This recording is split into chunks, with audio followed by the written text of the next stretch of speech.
Today I was going for my morning walk under the sun, you know, testosterone optimization, all that kind of stuff.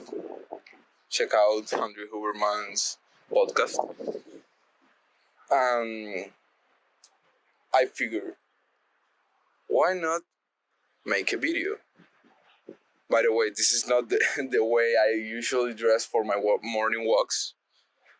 I actually dress like this for you too.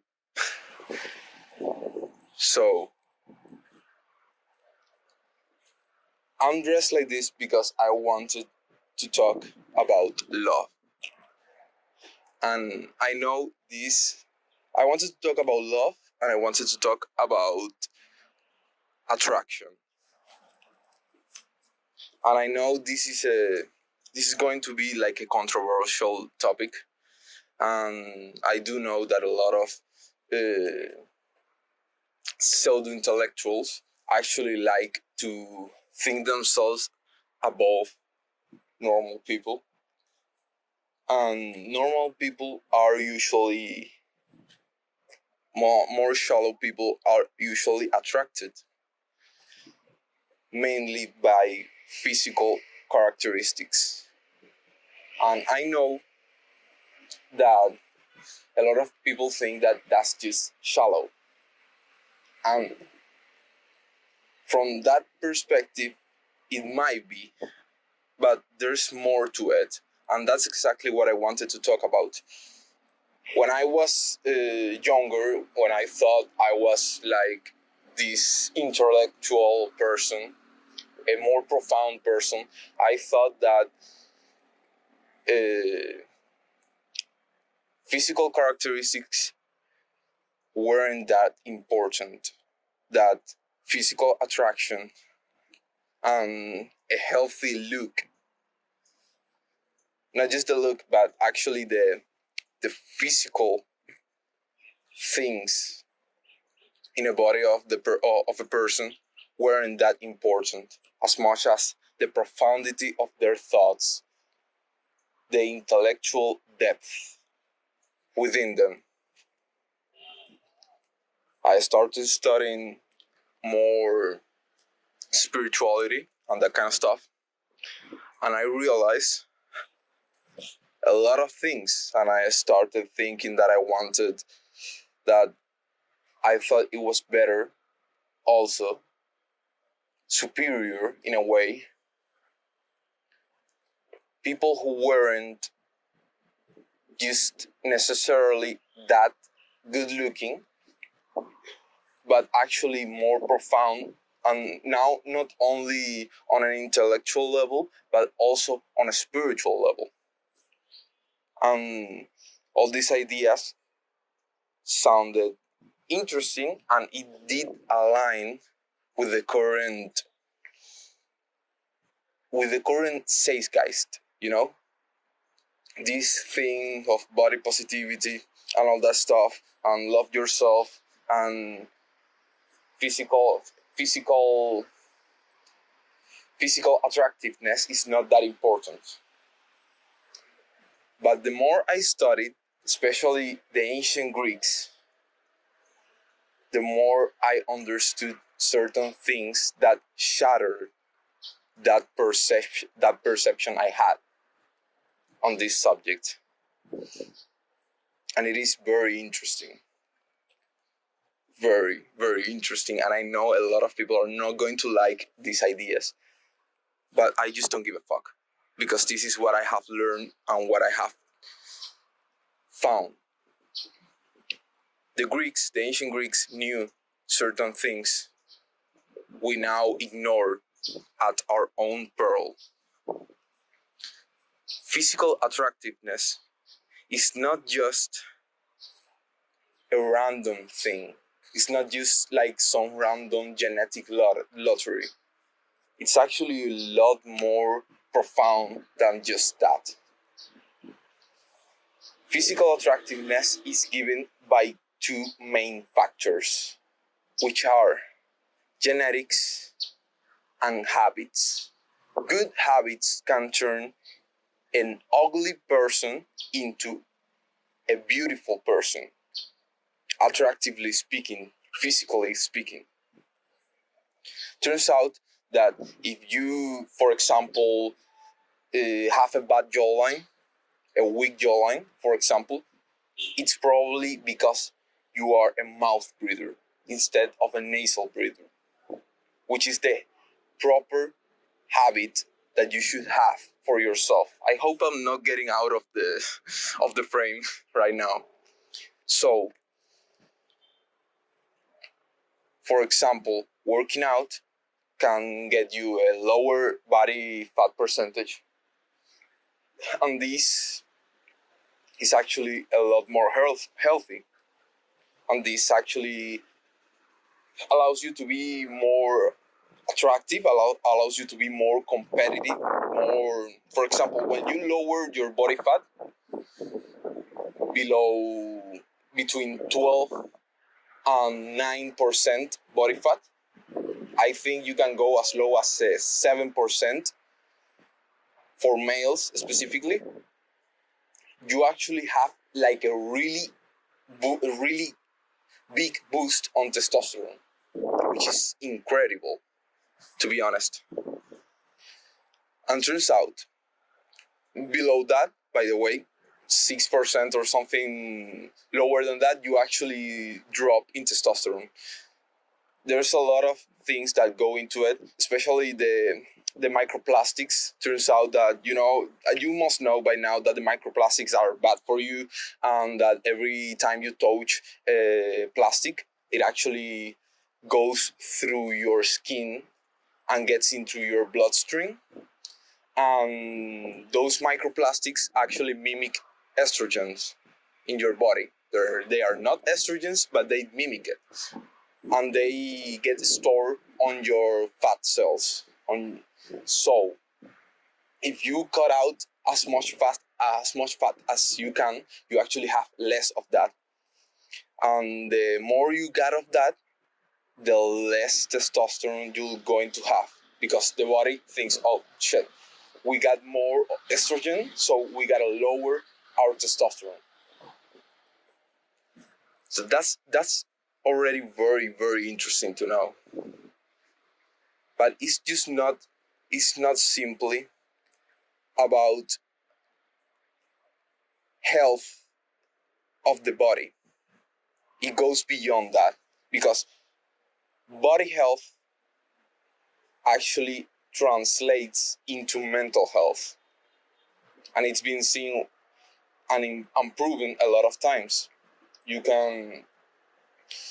One of the first things anybody will tell you when you got bad mental health is start working out, because by working out you actually increase a lot of neurotransmitters that you actually need to feel better, be healthier, and get out of a depressive stage.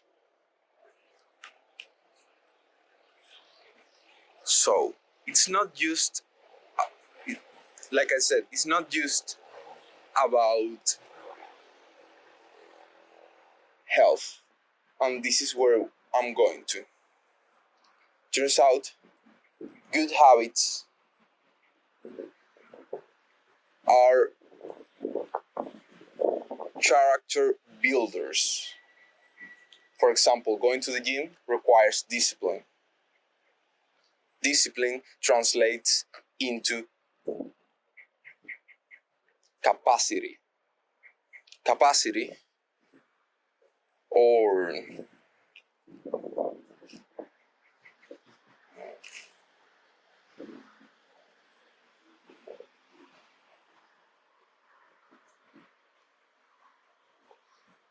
let's leave it at that. Capacity, or whatever. So you're more competitive and you're more capable because of that. So it's really important. A lot of the good habits are actually really important, not only for your image, to get you to a good place aesthetically, but also to a good place mentally. Like I said, good mental health translates into a lot of things. When you're in a bad state of mental health, you end up doing things to hurt other people out of ignorance or out of hurt yourself or out of fear, because fear gets you to do bad things. Fear is the force of involution. Love is the force of evolution. So be aware of that. The more love you receive growing up, the more confidence you'll have. The more confidence you have, the more you're willing to take risks. The more risk you actually take, and the more competitive you are, the more capable you become. The more capable you become, the more confidence you gain, and it's like a feedback positive loop that also is been proven to raise your testosterone. Every time there's been like a really interesting study that is been done that they actually measure levels of testosterone on men who were playing a football game. Who lose, the ones who lost, turn out they by excuse me. Turns out the ones who lost at the end of the test got lower testosterone than when they started the match. The ones who won got higher testosterone, but it doesn't stop there. Turns out even the fans who were looking at the game, the fans of the team that lost, also got lower testosterone after the game. Before they had a normal level, and after the game they had dropped. And the fans that were cheering up the winner team, they got their testosterone raised. So look at that, and it's incredible because it is mental. Because everything is mental, the whole universe is mental, and you'll realize when you start going down this path. So it's incredibly nuanced, all these things. Genetics are not just random things. Genetics are adaptations throughout time. If somebody has good habits and they have children, and those children also have good habits, and their children's, and successively like that, you get then a genetic trend. When you get that, that's why you get people who are genetically and innately good looking without even trying, because they got good habits by default. Environment is also a very important thing. For example, if there's something that you are allergic to, like let's say if there's something a kid is allergic to, like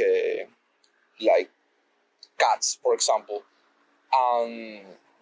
there's been studies that have followed kids who were allergic to certain pets, and when the pets were introduced into the house, they actually started having these allergic reactions like sneezing, coughing, and all that kind of stuff. And they stopped breathing through their nose and started breathing through their mouth. And it radically changed the appearance of their face. It made the jaw weaker, it made them unhealthier, and it gave them more health troubles in general. And their face started to decompose in a certain way. I mean, their face started to look really ugly. As soon as the cat was removed and time went by and the kids came back to breathing through their nose, their appearance changed completely. Especially because kids also have like this, they are very adaptable, they are growing, so it's very easy to go back on these bad patterns. But how you I just want to point you in the right direction so you can actually understand and see what is going on here. Good habits compound over time, and they are called genetics. Good habits in your lifetime will impact your descent. If you got good genetics and if you got good habits, you are golden. If you got really good genetics and you got bad habits, you are devolving your descent. You're doing a disfavor to your future children. And that's a really big problem. It's just very interesting. And also how good habits build character, build values, and how values are based on the habits that make you healthier, but sometimes other values are perverted. It's what Nietzsche called the inversion of values. I believe that's what he called. It's been a while since I read Nietzsche, but this is very interesting. Turns out that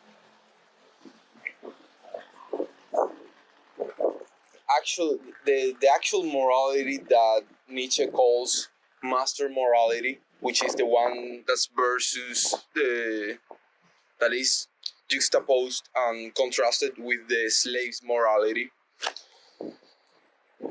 descends from pastoral origins.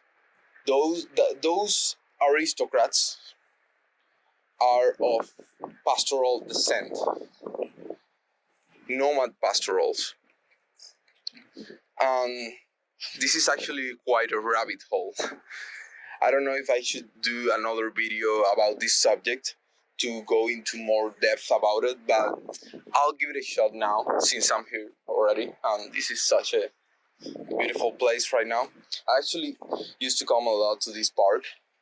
Right now I'm coming more often again because I'm trying to get some sunlight in the mornings, and this is like a really good setup. But I used to come here back in the times way before I was in self-improvement and all this stuff.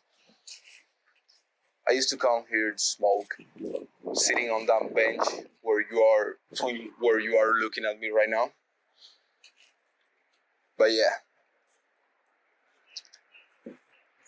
this park has some history. I'll tell you about it some other day. But like I was saying, turns out that when you actually, this is the thing, and this is what I've been tracking on my anthropology studies. I would actually recommend you a couple of interesting books about it, but not right now. Maybe later. Besides, the name of the books might actually get me banned right away, so I don't know.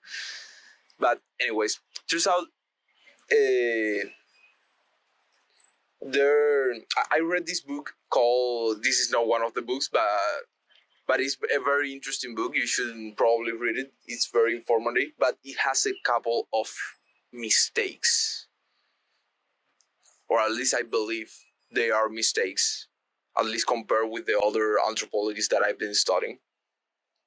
But this book called Sapiens, A Brief History of Humankind, talks about the part when hunter-gatherers transition into agriculture. But he places he states that like a general, like an absolute trend, right? But it isn't quite like that, because when agriculture popped up, there was also at the same time, and it remained for a long time, pastoral nomads.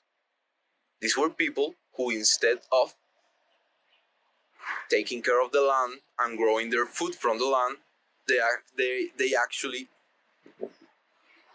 domesticated animals and started to simply move around so the animals could always get some fresh grass or whatever. And these people's diet was based on animal products, was based on dairies, was based on eggs, was based on meat, and occasional fruit.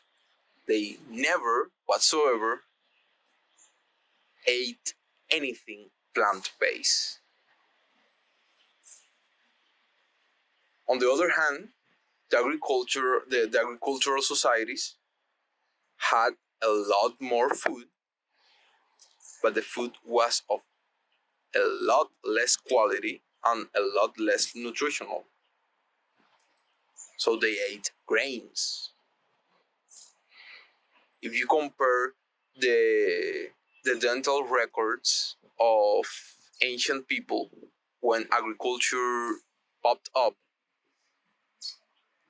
and you compare the agricultural societies with the pastoral nomads, and you see their teeth, for example, later on, but the same example, you can see it on the Mongols versus the Chinese. You'll see the Chinese were a lot smaller. There were a lot more people in general, because they reproduced a lot more, because they had a lot of food, but they actually were a lot smaller, a lot more sickling, lower bone density, and their teeth were all crooked and basically full of cavities and shit. Turns out, this is very interesting, this is very funny, but turns out that if you eat meat, only meat, and dairy products like cheese is even good for preventing cavities. For some reason, I don't remember exactly why, but I remember that my ex-girlfriend, who was a dentist, told me that. So turns out that if you eat just meat, cheese, eggs, you will never get cavities whatsoever. But if you eat carbohydrates, you sure as hell will need to brush your teeth, man, because you're going to lose them all if you don't do that. Interesting, right? Also very interesting that fluor is an essential part of almost every single teeth,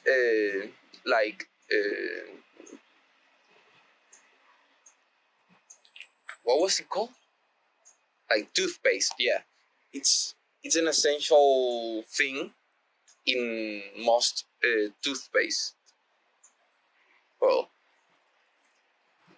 fluor actually has like very, very problematic things for your health, and it's also been said that it will calcify your pineal gland. It is said that the pineal gland is the thing that allows you to have mystical experiences. Decalcifying it, it's what is called to open the third eye. But don't hold me to it, because it's a very nuanced and complex subject, so I'm still studying a lot about it. But very interesting, right? It is said that it also lowers your cognitive abilities. The fluor.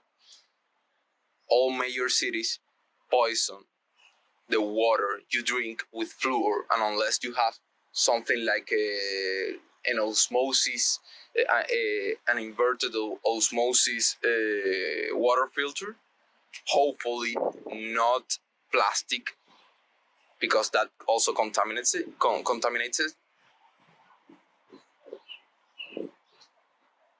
You won't be able to get rid of that, and of course of all the heavy metals in the water.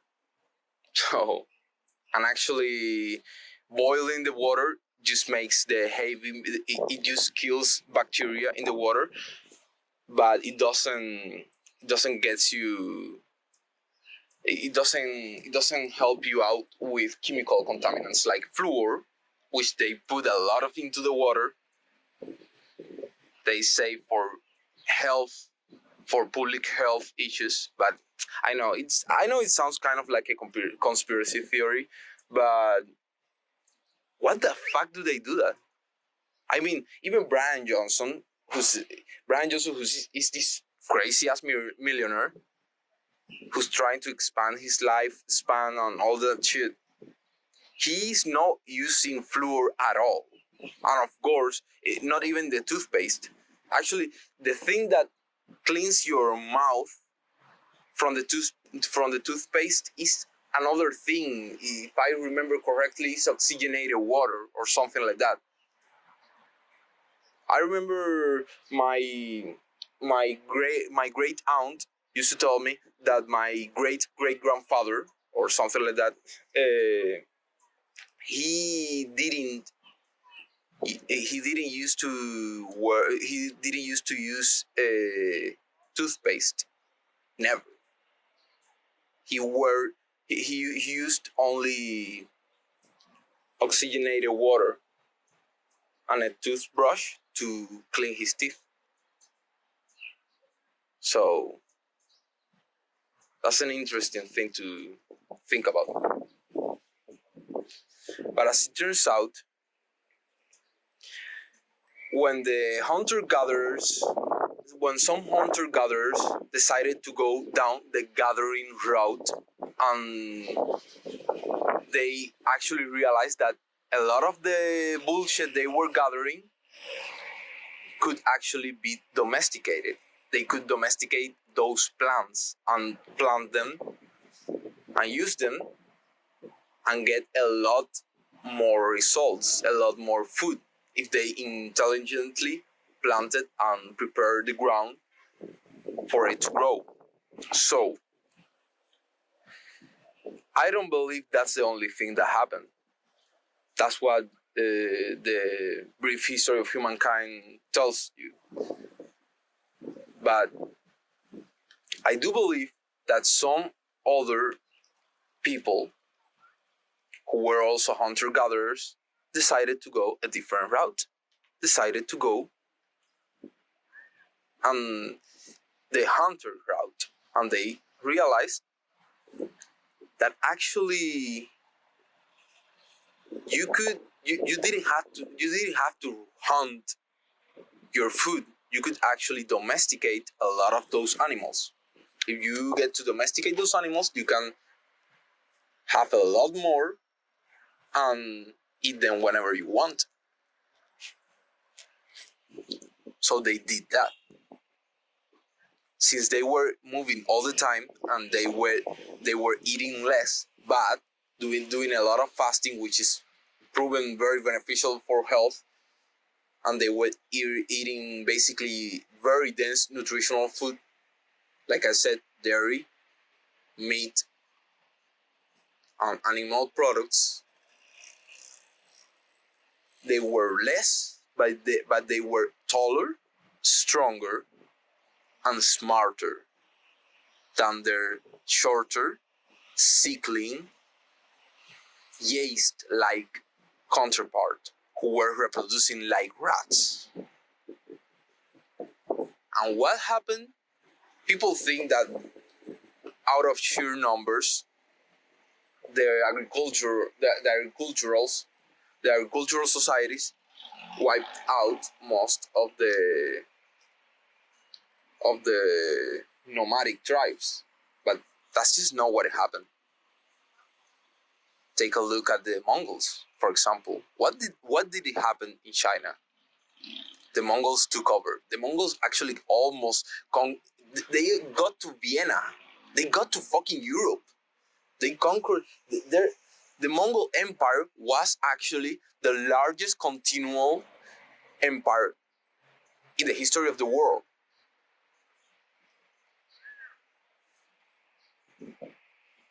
The only empire larger than theirs was the English Empire, but it was separated by a lot of water from the ocean. So yeah, I was waving at my dad. He was telling me that if I wanted to go with him and my mother to shop or something. What the fuck?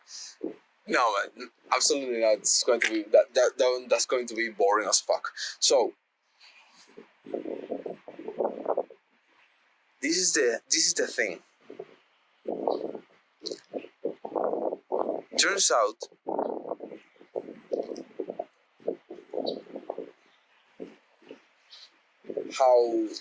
and this is a theory that pops up in one of the books I'm referring to.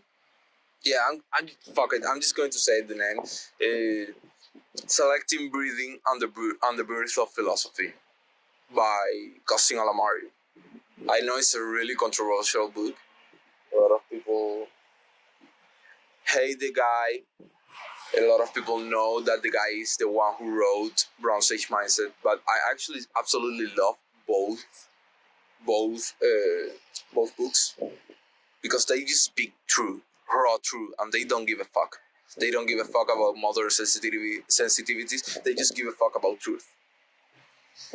But in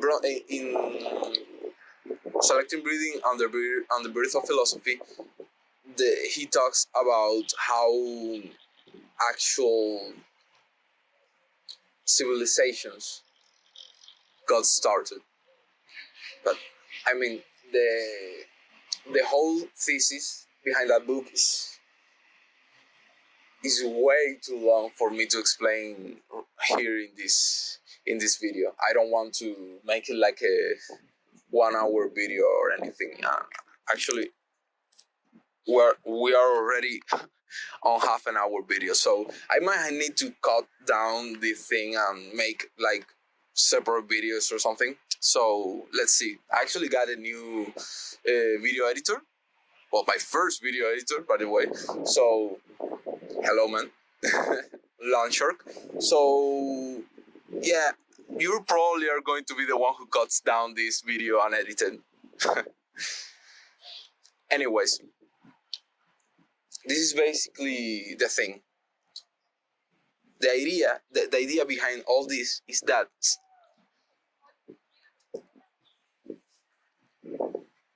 attractiveness, well, actual beauty is way more than the superficial thing that you simply see. Beauty is way more. Beauty is actually about symmetry, but not just symmetry. That's why you actually see those fucking pigeons are right beside the camera, and I'm worried that they're going to throw you into the ground. Nah, they just left. So turns out beauty is way more than physical beauty. Beauty is way more important than you think. It's not about superficial. Oh, what the fuck? It's not about it's not a superficial thing at all. Beauty is symmetry. That's why you can look at a cathedral and actually be astonished by it. Beauty is not subjective like they have made you think. What a woman and a man are very different at all levels: spiritual, biological, physical, mental. No matter what they tell you, no matter how much they try to pander to these modern weird ideologies, which are fucking insane, product of a decadent society that is actually committing suicide in real time, because the Western world is going down. When a society turns their back on their own heroes and inverts their own moral codes, the ones that got them to that level of prominence, means that the society is fucking dying. That's why Camilla Paglia, for example, she was like this feminist that realized, that made this book called Sexual Persona, and she realized that the obsession for transgenderism and the obsession for homosexuality and all these kind of things was actually something that could very accurately predict the stage of a civilization, the ending stage of a civilization. So think about that.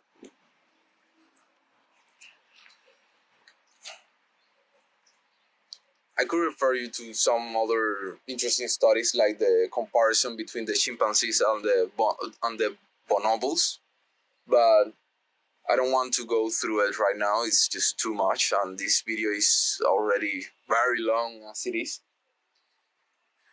So I think we're going to leave it at that, but I want you to think very deeply about it.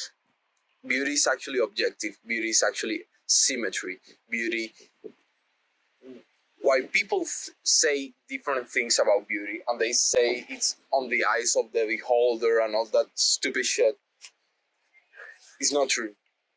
It's simply not true. What is happening there is that they lie about what they find beautiful. They lie about it because of social constructs and social morality, the societal morality, the current morality. The beauty standards of a society can change, but philosophy is about seeking truth. Philosophy is about understanding nature, and we're talking about nature in the sense of the blood, the body, the physicality. Nature in the sense of human nature. That's what that's why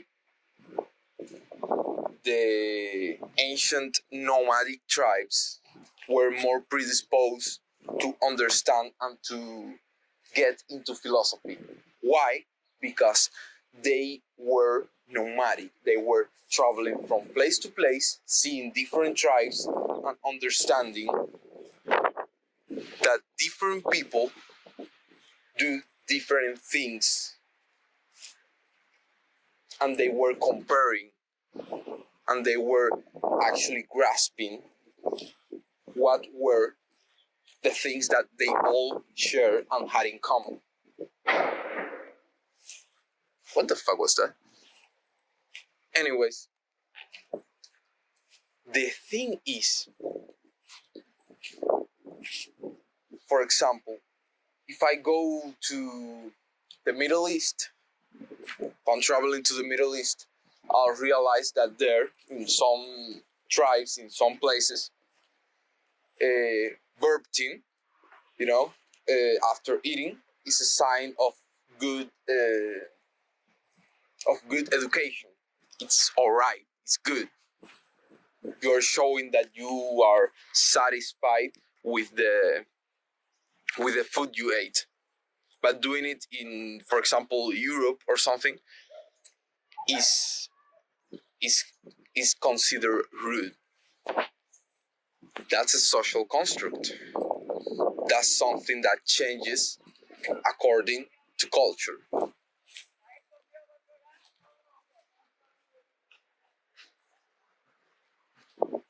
But what's the common thing that they do have? They both eat. They both need nutrition. They both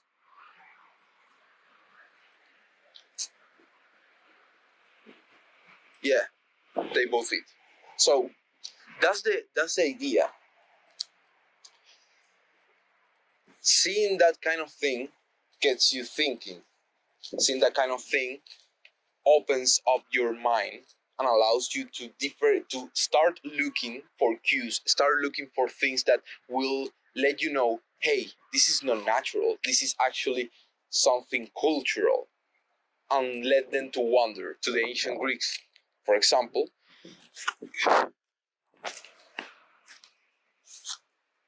what is actual human nature?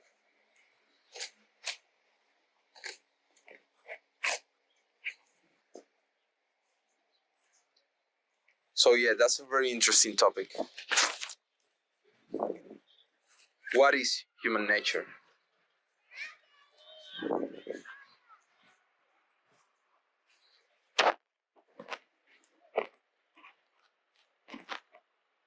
Is beauty objective?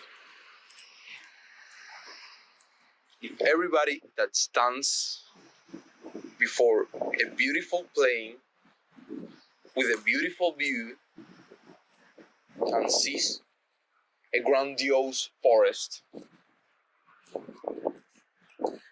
I'm telling you, everybody knows that that's beautiful.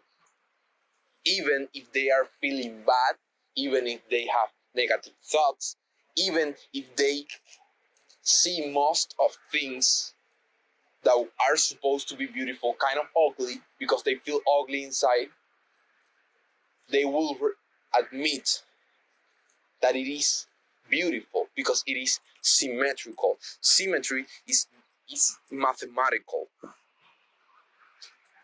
Numbers represent a whole a whole other dimension hidden on reality. It is said that mathematics were not actually invented but discovered. And I do believe that to be true. So, yeah, I've been saying that I'm going to end this video, but I never do because I really like to talk a lot about the subject, but I don't get into that flow state where I actually get to talk without being overconscious about me in the camera and on this new setting or environment or whatever. So I do stutter a lot right now, and I do a lot of pauses, way too many. But yeah, don't worry about it. I'll get better as long as I keep practicing. And since I'm going to be doing this every single day, well, not exactly this, but I mean, I'm going to keep recording these videos for you every single day. I'm going to keep trying to teach you new things that I have learned, that I have studied, that I have read, that I have found out in my own life, that I have reflected about, or that I have come across by putting into practice the knowledge I have gained. Because knowledge without action to test it is not knowledge at all. It's not real. It's not really valuable. But I do believe that sometimes you gotta take in a lot of knowledge before you can actually act. I remember when I was getting into self-improvement, I spent actually a year consuming content about self-improvement before I actually started acting on it. And I was so fucking depressed. I felt so down bad. everything was meaningless. I had no drive, no will to do anything. And it wasn't until the pain and the suffering was too great to bear that I actually took action. And I started doing the good habits, started putting together my habit tracker, my timetable, and decided I was going to meditate every day for my mental health, read every day to gain knowledge,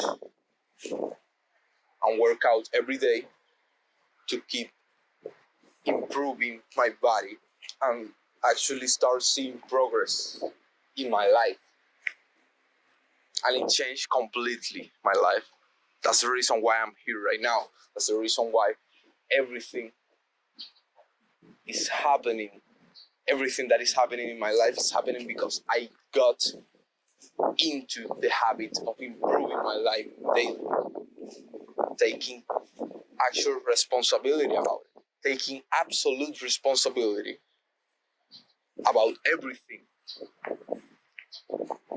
Because the more responsibility you take in, the more power you get. I remember this line from that movie. It's actually one of the. It's probably the best superhero movie I ever seen. Spider-Man. I remember that line from the original trilogy of Spider-Man, the good one, with Tobey Maguire, that Uncle Ben says, "With great power comes great responsibility." But what he doesn't say, what he didn't say there was that actually the inverse is true as well. With great responsibility comes great power, and that's something most people are missing and haven't realized yet, because they get afraid of the word responsibility and they never take it. They rather be eternal childs and never take responsibility, and they feel depressed because they have no power over their own lives. But as soon as you realize that